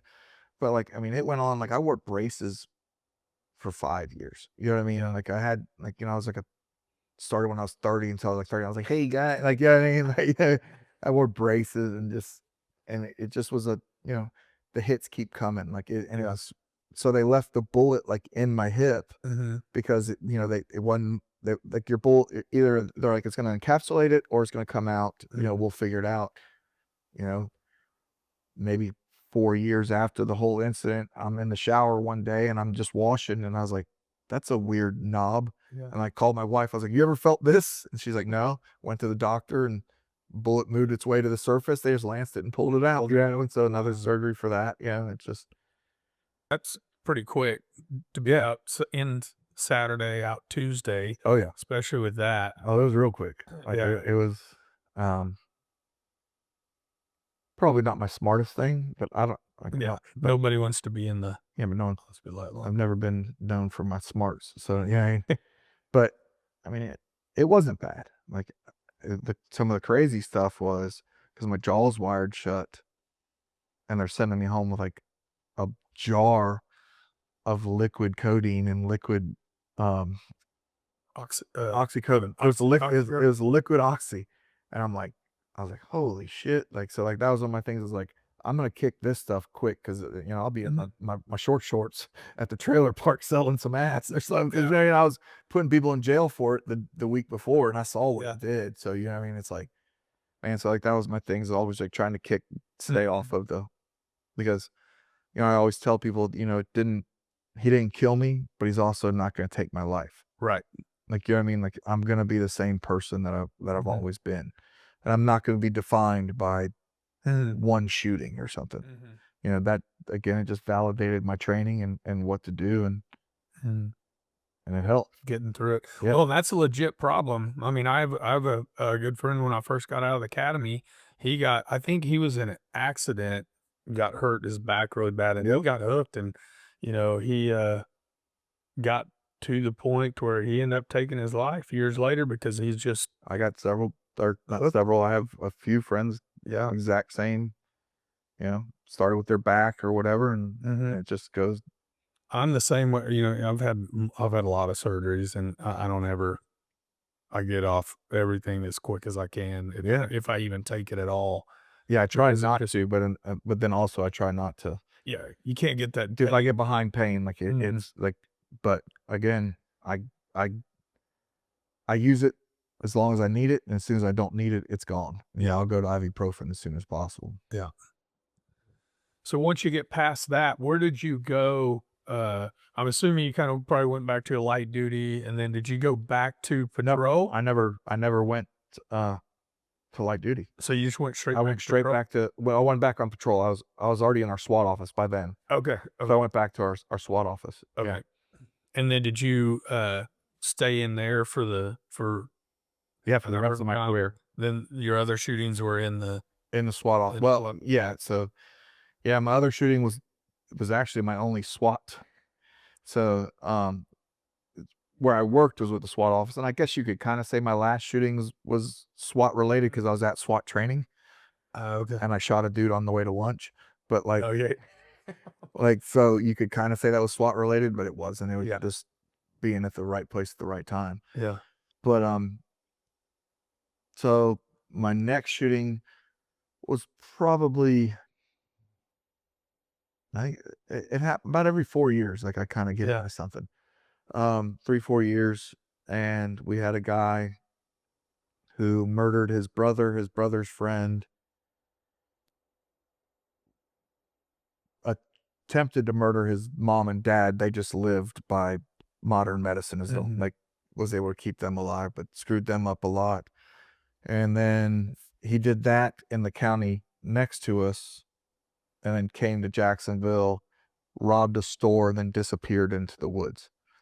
Like we have a big forest there, Mhm. and so we had about a 5-day manhunt for him, like Mhm. all through the woods, helicopters. Like I mean, it was a huge ordeal, which we didn't locate him then. But what we did do around the clock is we put 4 SWAT guys in an unmarked in the area to respond to like sightings because Mhm. you're always getting sightings. And so one day we were working, we got called to a large farm, and the homeowner said that her dog came in and her dog had blood on her. It's not the dog's blood. Mhm. So we're searching this property, and it's a beautiful farm, but it's really not a farm. It's like a farm that people do weddings at. So it's Oh, yeah. it's a Event. an event thing. So like we're searching this. We're like, I mean, they had beautiful, but like we have all this stuff, and we're searching, and we searched it, and we're like, we got nothing. Yeah. And there was like kind of an outskirt little field kind of cut, and there was like a truck out there and some other like just some trash, and the canine guy goes, "Hey, I'm gonna run out here and check this real quick." And we're already gathered up, like kind of turned off and like Yeah. bullshitting, and I was like, "Well, I'll go with you." And so like then my buddy Chuck's like, "Well, if Jared's going, he's a shit magnet. I'm going." Yep. You know what I mean? And so we go, we're walking, and there's a boat on land, and Mhm. it's on a trailer. But as we're just kind of walking up, just I mean, still kind of casual, I mean, we're paying attention, but that canine bump put his nose up on top of that, and we're like, "Uh-oh." Mhm. So the canine goes to the left, and me and 2 other guys go to the right, setting up that L-ish. Mhm. So when he gets to the back, we have a good L on him. So when we get to the L, dog jumps up, and he looks in it, and he's like, "Hey, show me your hands." We've been, Mhm. and he's like, "Get away from here." And we're like, "Well, that's not happening, bro." Yeah. Like, yeah. And then, you know, as he's talking to the canine guy and doing it, and the canine guy's like, "Don't go for those guns," you know. And he went for his gun. The canine shot once, and then it's kind of cool, like different levels of experience Mhm. because like 2 of the guys like kind of tracked the boat and like all right, I'll get him with one of these. Mhm.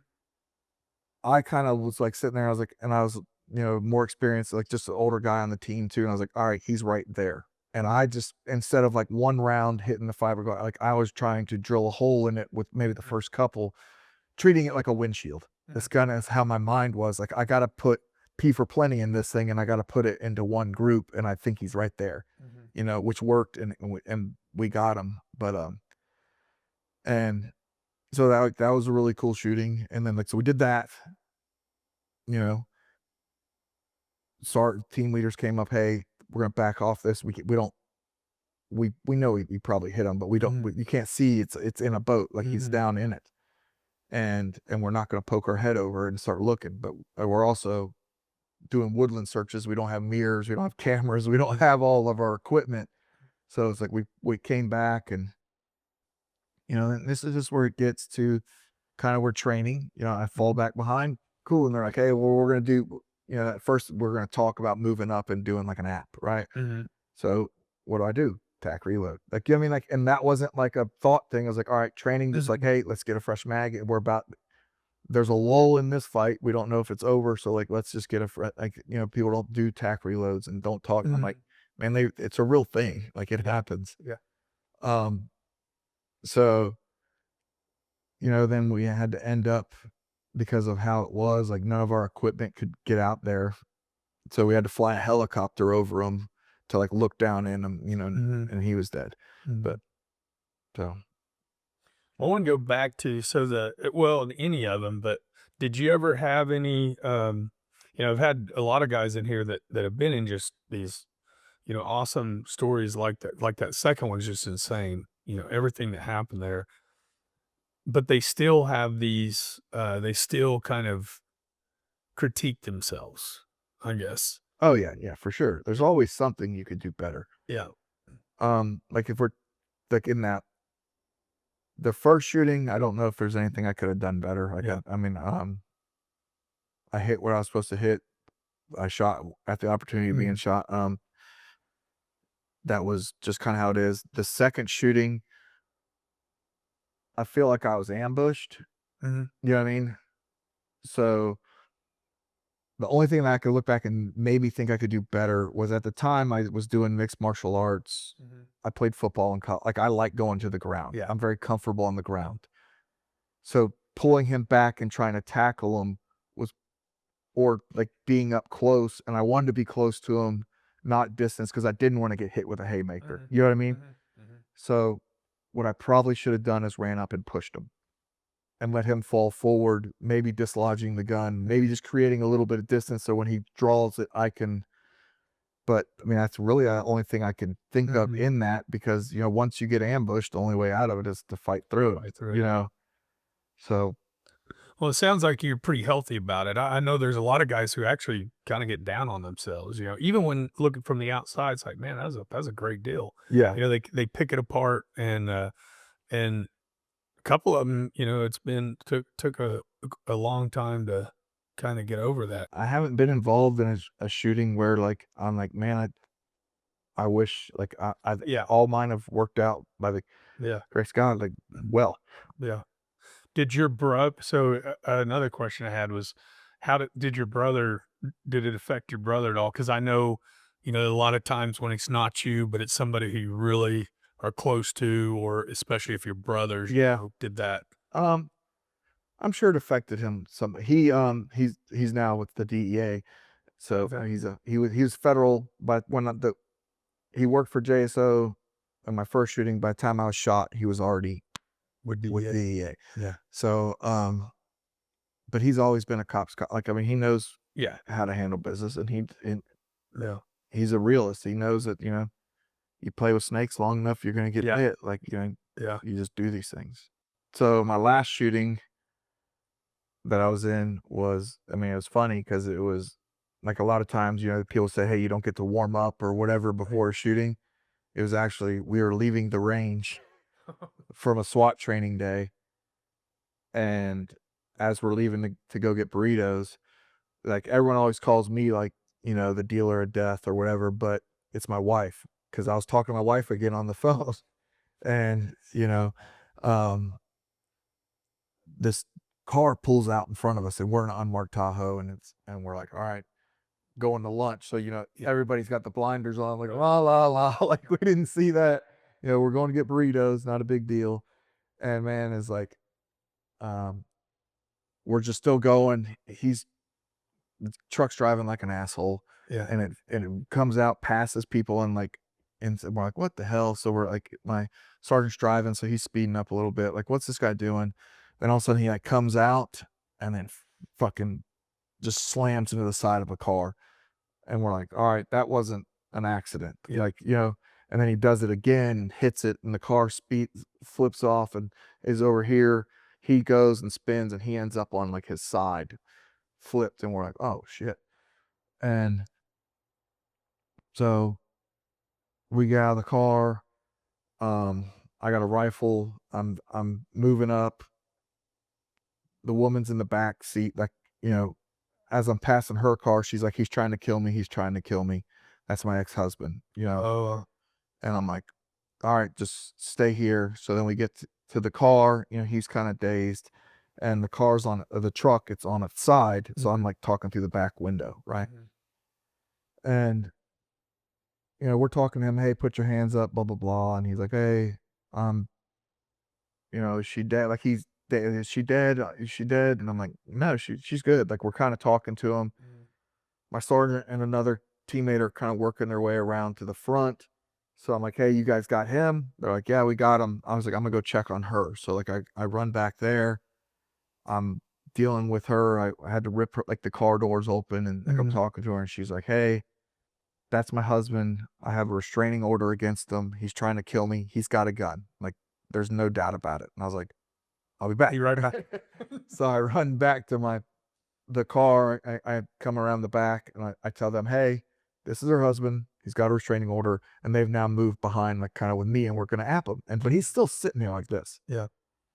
and like sideways with a seatbelt on. And we're like, all right, well let's get him out of the car. You Mhm, know, we're gonna get him out. We'll get him away from everything else. We'll just take it. And he's being cooperative. mhm, And so I was like, hey, reach in, take your seatbelt off, and you're gonna climb out of the top. And he's like, I can't. I've already tried. The seatbelt won't come out. I was like, all right. So let me think about this. So I was like, all right, I'm gonna break your back window. I'm gonna reach in. I'm gonna cut your seatbelt. You're gonna come out the top. And he's like, mhm, okay. So I muzzle strike the back window. It collapses. When I reach in with my blade to cut the seatbelt, as I'm cutting the seatbelt, I can see his pistols laying on the vent window, mhm, like right there. And so I cut it, and I just take a step back, and I was like, hey, listen. And he's still mhm, being cooperative. I'm like, hey, I saw that pistol. Don't go for it. Just climb up, and mhm, we're gonna get you out, and everything's gonna be fine. And he's like, well, what if I hand you that pistol? I was like, don't touch that pistol. mhm. I'll kill you. And he's like, well, what if that's what I want? You know what I mean? It was a suicide by Yeah. cop. And I'm like, Yeah. listen, bro, you don't want to do that. But as we're kind of talking about it, they're formulating a plan to get that pistol, like just Mhm, separate him from the pistol. And they're over there talking, and I was like, hey man, you're giving me the heebie-jeebies. You're making me nervous now. Go ahead and put your hands behind your head and mhm, interlace your fingers. And he did it. So he sat there like the, you know, with his hands interlaced behind his fingers, or his fingers interlaced behind his head, mhm, and like they're white from where the tension is. And then mhm, he's talking like, let me grab that gun. And I was like, don't do it. Don't do it. And then it's just like what you remember seeing. I remember watching his knuckles, like the blood come back in where he's loosened his grip. And I was mhm, like, don't you? And before I could say, don't you do it, he lunges for the pistol, and I ended up shooting him. mhm, But it's kind of crazy because like this is where this kind of changed a lot of my training philosophies and things of how fast your splits need to be, mhm, right? And sometimes I think that we outshoot our brains, because with that shooting in particular, I know I'm shooting 0.16 and 1/4 second splits because mhm, I literally just left the reins, and we're doing, you know, VTAC burn it, we're burning it down. So like literally when he went for it, it was body shots transition to the head. mhm, You know what I mean? And so when I transitioned to the head, I sent 3 to his head, and you know, it's me to you. mhm, And I missed 2 shots. But the 2 shots that went through the windshield were where his head was. They were about an inch apart from each other. So I had good recoil management, and I had good mhm. trigger press.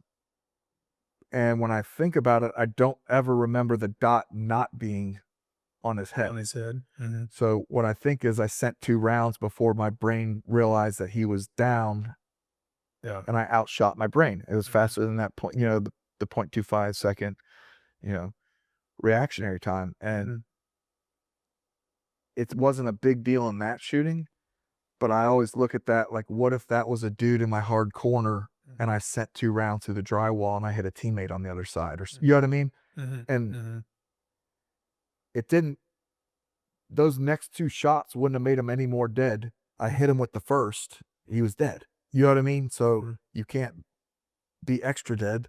Yeah. So like that, you can go from hero to zero just by out shooting your brain a little bit. Mhm. So a lot of times, like, and I don't think it was as much of a thought thing. It was that's how I was trained to like Right. the faster the dude is on the like you want to be as fast as you can, but I think there is a point where you are starting to shoot too fast and you can outshoot your brain. Mhm.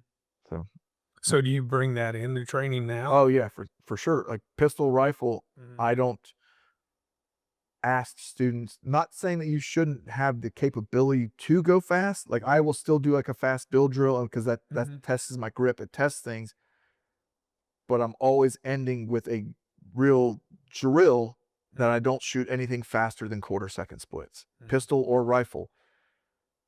And a lot of times I try not to shoot on one target. Like I want multiple targets because I'm always training to shoot a mover. Because me, like I'm not a competition shooter. I'm not like I'm the. If I'm shooting something, it's going to be paper or people. Yeah, mhm. Yeah, yeah. and it's going to And it's move when gonna we be shoot. moving, yeah, So like yeah. I just always want that target transition stuff Mhm, and being able to change that spot under recoil. And mhm. typically once I add that in, quarter-second splits start to get a little spicy. You know what I mean? Like, people are like, "Oh, okay." Because if I said I need 5 rounds in quarter-second splits on a single A zone or a piece of steel, people will be like, "Oh, that's fucking easy." You know what I mean? Mhm. But now if I put 5 pieces of steel Yeah, and now I need things you just to need hit it yeah. with the same splits, I want my split time shot to shot the same as it is my target transition from, shot to Mhm, target. So like, so I just try to push that a lot in my training more than anything because that's where I feel you're gonna excel. mhm. That's interesting. Well, that's a good segue into where we're Yeah. going with where you're at now. So, um, after that last shooting, how long were you when did you retire after that? About 2 years later. And then was it out of the same unit, Yeah, out of SWAT team. SWAT Yeah. team? Yeah. So, and I only retired because Safariland offered me a job. Like, you know what I mean? And I didn't, and when they offered it, I didn't even know if I could retire. Like, Yeah. I'm like, well, let me see. So I called human resources and was like, hey, how much longer do I have to do? And they added up my leave and all this stuff. And they're like, you could leave in 2 weeks. And like, literally, I put in like a 2 week notice to my career. I went from, you know, planning that month SWAT training all month Yeah. to like, hey, like I'm out. Like, you know what I mean? And Well, and then how long had you been on total time? 17 years. 17? Yeah. And like, I went and talked to my lieutenant and was like, hey, I think I'm ready to leave. You know Yeah. what I mean? Or I am leaving. Yeah. And he's like, hey, Jared, wherever you want to go, you've been great here. I'll help you get to whatever unit you need to go. And like, he thought I was just leaving. Yeah. And I was like, no, like I'm leaving the department. He's like, Right. well, but, and like, well, I was the lead firearms instructor and all that. And I go, Mhm. well, how are we going to, I was like, man, I've trained any one of these dudes can step up and like, Mm. I've always trained my successor, like to, I've never been the guy to like, I hate that. Like people, like, those guys who feel like their only worth is that title and they won't like, I'm like, dude, Yeah. anybody can step in. Yeah. The team's not going to falter much. Like, I mean, Mhm. I'm going to be the one missing the team. The team ain't going to be missing Jared, Yeah. So So you got on with Safariland yes. and then kinda go from there, to from there to now. Mhm. So I'm still with Safari Land. I've been, promoted out of my sales roles there. From now, I'm the duty gear technical specialist for Safari Land. So like, that's my full-time job. But I started wrestling group training Mhm. probably 15 years ago. Okay. So, and I did that. So I've built I feel like a very reputable Mhm. training group, and we do law enforcement, civilian training in firearms and tactics, all over the country and stuff like that. Which, you know, so doing both those things together.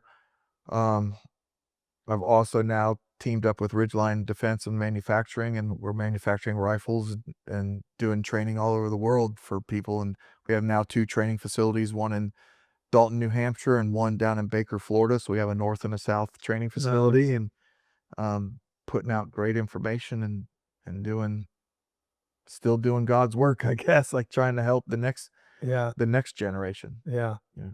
Very cool. Well, that's one thing with this podcast is, to get these stories out, they need to be told, they need to be heard. And a little part of me is hoping that this, this might help with recruiting, of getting the right people on the bus, because we've had a long, last, probably 10 years in law enforcement. It's been hard to fill a lot of these spots. I mean, we still have applicants, but we don't have the applicants that, we once had. No, and we don't, and I mean, it's gonna come in phases, Yeah. we still get a lot of great dudes. Like everyone Yeah. thinks it's gonna be this, and like when you got on, I don't know how you're gonna do it, young buck. Like and I'm like, well, we'll do fine. Like, and I say the same thing. Like, Yeah. we didn't have body cameras. Like Yeah. body cameras, well, we had them, but like they were a very end thing. Yeah. And the end of my career, and people are like, I don't know how people do it beyond. Like, I was like, because these young people have been around. Yeah. They know that they're on camera all the time. You know what I mean? It's just it's a Yeah. learn. We're gonna be fine. It's gonna go ups and downs, but I mean, I think, I feel like in the early 2000s, we lost a lot of great dudes because if you got the Yep. calling, where'd you go? You went to the military. Yeah, I mean, you went to go fight terrorism and do the things, and we missed out on a lot of great dudes.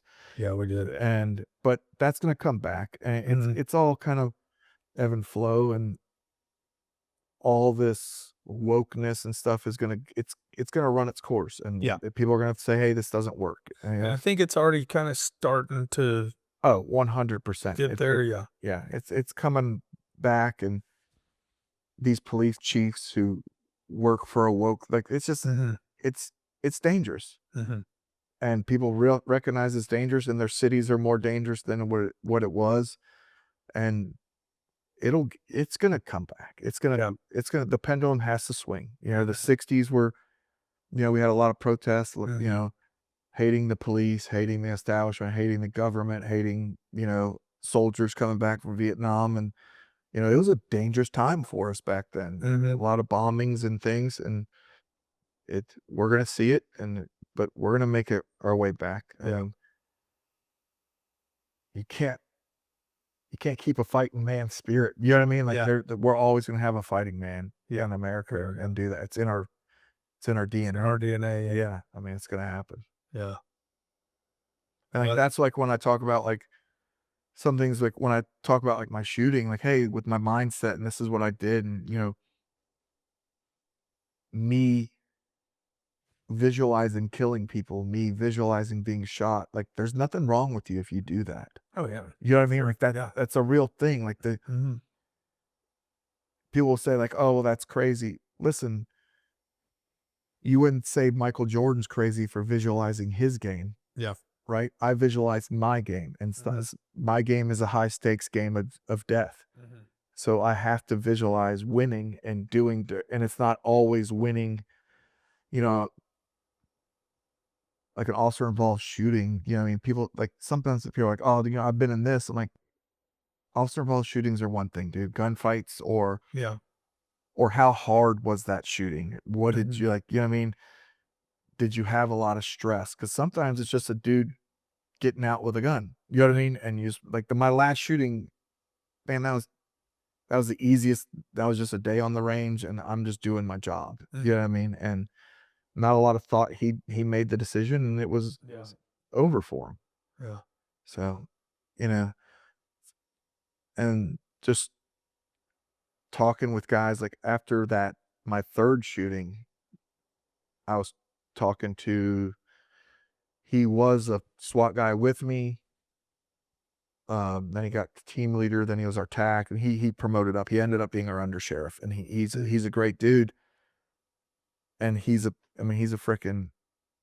dude, and but they kind of lose a little bit. Like, so like I'm talking to him, and I was like, yeah, man, I needed that one.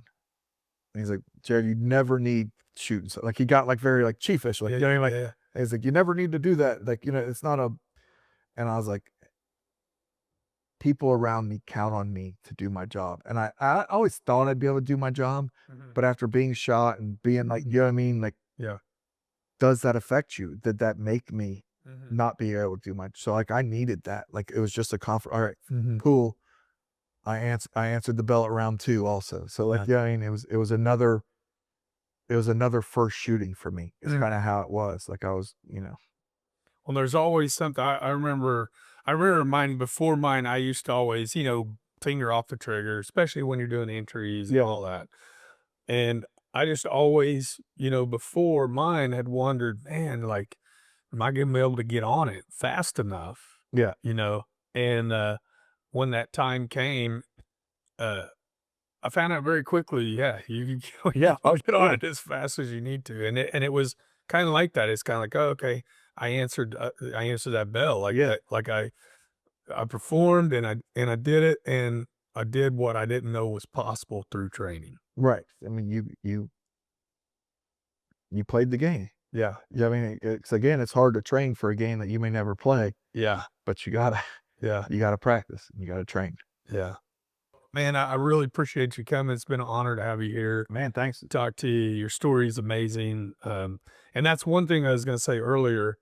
Uh, and this I was might have been it. So you said, you're at the hospital and you never were in, like much pain for what you went through. Right. And I remember seeing the pictures and looking at them, and it was almost like, wow, this guy's like been shot, and you could see that, the Yeah. injury and stuff. I was like, but it doesn't look like, he looks like he's just kind of taking it all in. It doesn't look like he's in that much.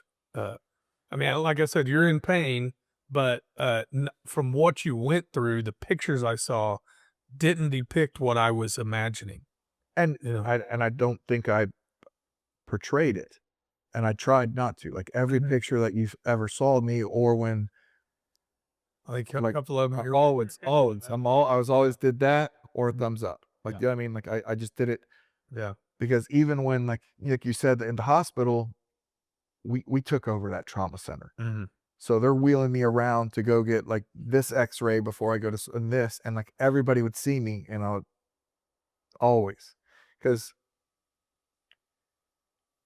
they got to go out to the streets that just put me into here.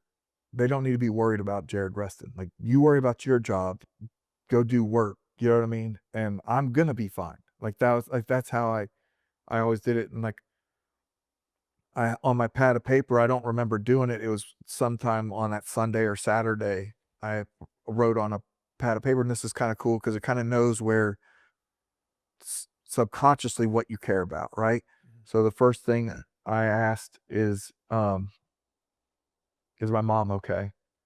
And then I asked if my wife's okay. And this I'm writing on a notepad to my dad. And then I asked if the suspect was dead, which is like that's because I know he's dead. I killed him. I watched rescue, not like, and yeah, he's dead. And then have I handled myself professionally? And like and it wasn't like a for me. I mean, anybody who knows me is not like the I don't curse. I don't Mhm. like professional to me is a starter.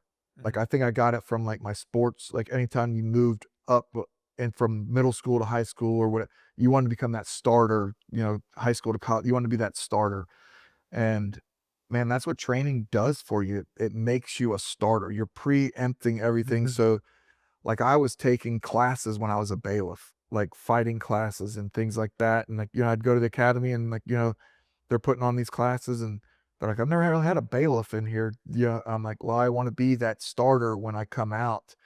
So like, man, there are starters in law enforcement. You know what I mean? Oh, yeah, for And sure. I always like, well, I don't like. So here it is. I always wanted to be when somebody was calling for help and they heard me pipe up on the radio and say that I'm en route. That they were like, all right, Jared, like we're good. Mhm. If you're the guy that when someone's calling for help and you pipe up and they cancel you, like they would rather handle it by themselves, you're not a starter. You're a Mhm. bench warmer and you're just holding someone's spot. Mhm. Like it's terrible. Like so like that was my thing and training speeds up that process so much. The more you're trained, the more you're ready to go, the more confidence you have, the easier it is to be a starter. Yeah. I've talked to multiple people, and it's the same thing with me. Yeah. First thing I wanted to know about was my mom. Yeah. But, writing, did I handle myself professionally? That's pretty cool. Yeah. I mean, And that shows your mindset in that moment, and, well, it's also that, I mean, I am a firm believer in, you know, this job is bigger than me. It's a cause. Mhm, It's a call. Like, you know what I mean? Like I represent, like, I wasn't going to sit there in that hospital and like cry or act weak mhm, because they don't remember Jared Reston laying there. They remember mhm. a police officer. And I want everybody that's ever saw me be like, man, police officers must do some crazy training because they're whatever. Like this dude was fine. You know what I mean? And it was just kind of how I want to represent everybody Yeah. well. And you giving that thumbs up is not only affecting or not only showing that to the police officers, also showing that to the doctors and nurses. Oh, They're going to be working on you, and it's going to give them a. I could only imagine if I was a doctor thinking, "Oh man, this is going to be great because I got this guy to work with. I'm not going to be working with, you yeah. know." It almost, you know, it almost brings them up a level as well. Man, I think So, it just helps everybody. Like it just mhm, brings some ease to a stressful situation. Like, all right, we're gonna be good. Do your job, doc. I got you. yeah, I trust you. You know what I mean? Like, and that's what it. That's all that happened. yeah. Well, man, again, thanks for coming in. Great story. Thanks for having me. Um, well, best of luck to you. And man, I say this to everybody: come in, love you, man. And if you need anything, let us know. All right, thank you. If I can help you anyway, let me know. All right. All right, brother.